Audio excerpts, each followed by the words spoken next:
ಎಲ್ಲ ವೀಕ್ಷಕರಿಗೂ ನನ್ನ ನಮಸ್ಕಾರ. ನಮ್ಮ ಮನೆಯ ಮೇಕೆ ಸಾಕಾಣಿಕೆ ಬಗ್ಗೆ ವಿಡಿಯೋ ಮಾಡ್ತಾ ಇದ್ದೀನಿ ನೋಡಿ. ನಮ್ಮ ಮನೆಯಲ್ಲಿ ಇರುವಂಥ ಮೇಕೆಗಳ ಬಗ್ಗೆ ತಿಳಿಸ್ಕೊಡ್ತಾ ಇದ್ದೀನಿ. ನೀವು ನೋಡ್ತಾ ಇದ್ದೀರಲ್ಲ, ಇವಾಗ ಇದು ಬೀಟಲ್ ಮೇಕೆ ಮರಿ. ಮಾರ್ಚ್ಗೆ 1 ವರ್ಷ ಆಯಿತು, 2 ಹಲ್ಲಾಗಿದೆ, ಪ್ರೆಗ್ನೆಂಟ್ ಆಗಿದೆ. ಮತ್ತು ಅಲ್ಲಿ ಮಲಗಿರೋದು ಬೀಟಲ್ಲು, 6 ಹಲ್ಲಾಗಿರೋದು, ಪ್ರೆಗ್ನೆಂಟ್ ಆಗಿದೆ. ಇದು ಕೂಡ ನಾನು ಟಚ್ ಮಾಡ್ತಾ ಇರೋದು ಕೂಡ ಪ್ರೆಗ್ನೆಂಟ್ ಆಗಿದೆ.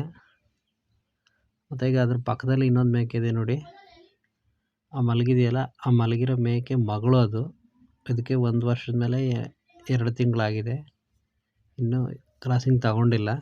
ಮೇ ಬಿ ನಾನು 2-3 ಮಂತ್ಸ್ ಒಳಗಡೆ ಕ್ರಾಸಿಂಗ್ ತೊಗೋಬೋದು. ಈ 3 ಕೂಡ ಬೀಟಲ್ ಮೇಕೆಗಳು. ಈ ಬೀಟಲ್ ಮೇಕೆಗಳಲ್ಲದೆ ಇನ್ನೂ 5 ನನ್ನ ಹತ್ರ ನಾಟಿ ಮೇಕೆಗಳಿದೆ, ಅದನ್ನು ತೋರಿಸ್ತೀನಿ ನೋಡಿ. ಈ ಕೇಜಲ್ಲಿರೋವಂಥವು ನಾಟಿ ಮೇಕೆ, ಇಲ್ಲಿರೋದು ಕೆಂದು ಮೇಕೆ, ಅದು ಪ್ರೆಗ್ನೆಂಟ್ ಇದೆ. ಇಲ್ಲಿರೋ ಪಕ್ಕದಲ್ಲಿ ತೋರಿಸ್ತಾ ಇರೋ ಮೇಕೆ ಇದೆಯಲ್ಲ, ಇದು ನಾಟಿ ಮೇಕೆಗಳು. ಇವು ಕೂಡ ಇದು ಬ್ಲ್ಯಾಕ್ ಮೇಕೆಗಳು. ಇದೇ ರೈಟ್ ಸೈಡಲ್ಲಿರೋ ಕೆಂದು ಮೇಕೆಯಿಂದ ಹುಟ್ಟಿರೋಂಥ ಫಸ್ಟ್ ಲ್ಯಾಕ್ಟೇಷನ್ನು. ಸೆಕೆಂಡ್ ಲ್ಯಾಕ್ಟೇಷನ್ಗೆ ಈ ಕೆಂದು ಮೇಕೆಗಳು ಹುಟ್ಟಿದ್ದಾವೆ. ಇವೆರಡು 4 ಮರಿಗಳು ಕೂಡ ಒಂದೇ ತಾಯಿ ಮೇಕೆಗಳು.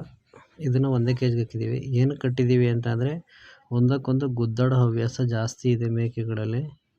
ಅದರ ದೆಸೆಯಿಂದ ನಾವೇನು ಮಾಡಿದ್ದೀವಿ, ನಾವು ಕಟ್ ಹಾಕಿದ್ದೀವಿ. ಅದಲ್ಲದೆ ಮತ್ತು ನಮ್ಮ ಹತ್ರ ಗಂಡು ಮೇಕೆ ಕೂಡ ಇದೆ, ಅದನ್ನು ಒಂದಿದೆ ತೋರಿಸ್ತೀನಿ ನೋಡಿ. ಗಂಡು ಮೇಕೆ ಇದೆ ನೋಡಿ, ತೋರಿಸ್ತೀನಿ.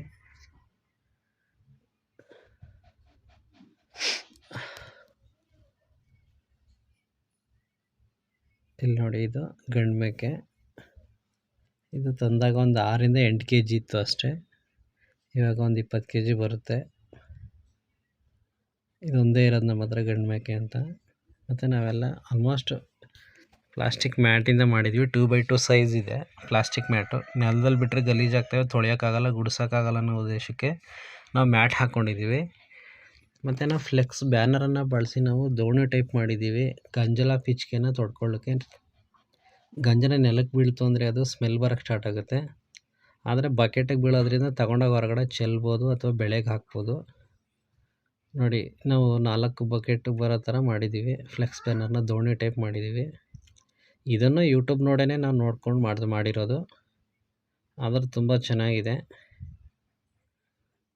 ಮತ್ತು ನಾವು ಸ್ವಲ್ಪ ಮೆಡಿಷನ್ ಕೂಡ ಇಟ್ಕೊಂಡಿದ್ದೀವಿ, ಸ್ವಲ್ಪ ಅಂದರೆ ಜಂತುನಾಶಕ ಪ್ರತಿ ತಿಂಗಳು ಹಾಕ್ತಾಯಿರ್ತೀವಿ.